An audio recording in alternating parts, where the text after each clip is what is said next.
الحمد لله وحده لا شريك له والصلاة والسلام على من لا نبي بعده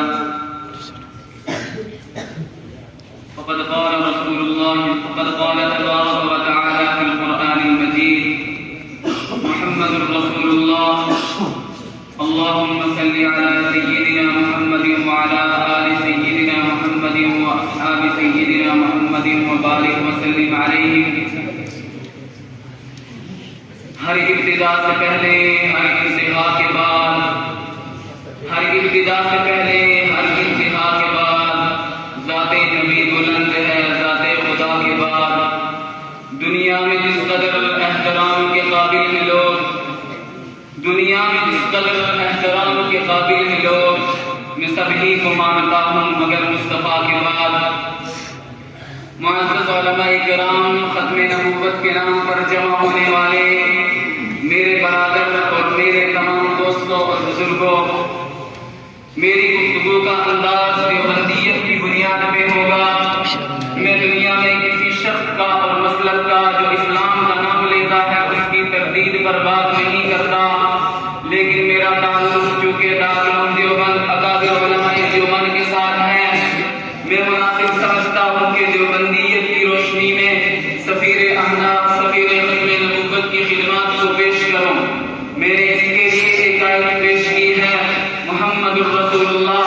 اس میں ایک لفظ محمد ہے، ایک لفظ رسول ہے، ایک لفظ اللہ ہے. میں کہوں گا ہمارے ایمان کی بنیاد ایک پیغمبر کی ذات ہے، ہمارے ایمان کی بنیاد ایک پیغمبر کی بات ہے. محمد پیغمبر کی ذات کو کہتے ہیں، رسول پیغمبر کی بات کو کہتے ہیں. دیوبندیت کا عقیدہ ہے پیغمبر کی ذات بھی جنت سے آئی ہے، پیغمبر کی بات بھی جنت سے آئی ہے. دیوبندیت کا عقیدہ ہے پیغمبر کی ذات بھی معصوم ہے، پیغمبر کی بات بھی معصوم ہے. دیوبندیت کا عقیدہ ہے پیغمبر کی ذات بھی بے عیب ہے، پیغمبر کی بات بھی بے عیب ہے.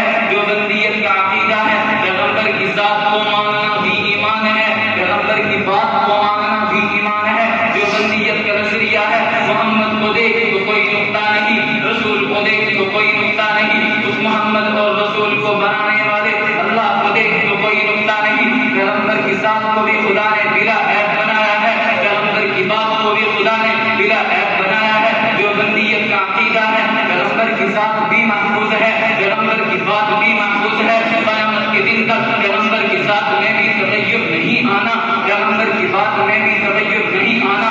جہاں پیغمبر کی ذات ہے وہ مکان بھی تمام مکانوں سے اعلیٰ ہے، جہاں پیغمبر کی بات ہے وہ احادیث بھی تمام باتوں سے اعلیٰ ہے. دیوبندیت کا نظریہ ہے پیغمبر کی ذات بھی زندہ ہے، پیغمبر کی بات بھی زندہ ہے. نبوت کی ذات نے بھی قیامت تک زندہ رہنا ہے، نبوت کی بات نے بھی قیامت تک زندہ رہنا ہے. ہم نے پیغمبر کی ذات کو مانا، ہم نے پیغمبر کی بات کو مانا. پورے دین کو سمیٹ دیا جائے تو محمد میں دین آتا ہے، اس میں نبوت کی بات بھی ہے، اس میں نبوت کی ذات بھی ہے.